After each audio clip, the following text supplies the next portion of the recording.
You wouldn't think in the 1971 season the Toronto Maple Leafs would be looking for an additional goalie, as he had Bernie Perron, the former Flyers superstar, and former Montreal Habs champion Jacques Plante as their number one, number two. But he took a chance on this young college star.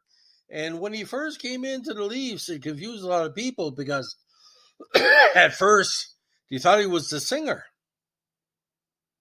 Yes, the singer. Who do you think I'm talking about? Murray McLachlan. Like, no offense, Leonard Cohen, Murray McLachlan, Gordon Lightfoot were the big male, Bruce Cockburn, the big male folk singers of the late 60s, early 70s.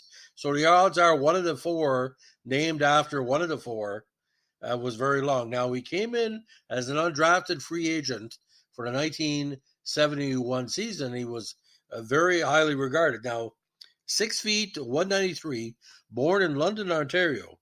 First came to major prominence with York Steel of the Metropolitan Junior B Hockey League in 1966 when he played 22 games with a 3.05 average. He then played 3 big seasons with University of Minnesota, winning 13, 12, and 18 games in back-to-back seasons.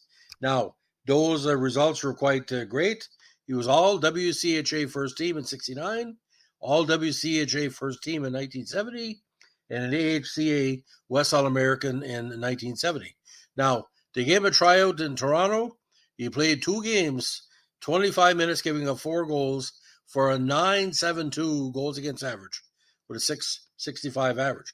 Now, in Tulsa, in his development year, did quite good. 17-17-4, 3.84 average. 72 with Tulsa, 8-7 record in 15 games. But again, the goals against average was better. But Toronto was loaded for goalies, especially after different prospects came in, Pavel and all that. So 2 games in NHL, 1 loss, 25 minutes, 4 goals against, 9.72 average. Now, a very capable player, but a little bit too early for the WHA and a little bit late because with Jacques Plante, who had a great start with Toronto in that 70 campaign, really put, not say a Stanley Cup possibility on their backs.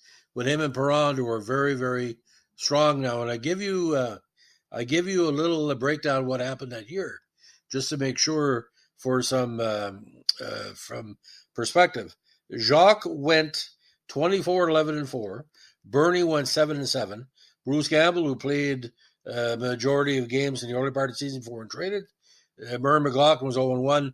Even Johnny Bauer got 1 game in that year, losing the only contest he played.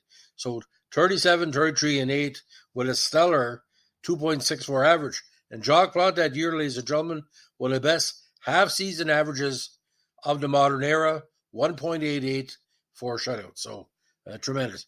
But Murray, unfortunately, there wasn't room on the ship with Jacques Plante and Perrin, and again, he faded away after 2 years. Although in Tulsa, he was a very well-respected and well-loved player, but like I said, no room at the inn with Perrin and Plante there. So, ladies and gentlemen, if you like what we're doing with our vintage goaltending podcast, our good friend Doug Junkie always likes me to mention, let us know, like, comment, subscribe, or share. And don't forget, keep your stick in the ice. Bye.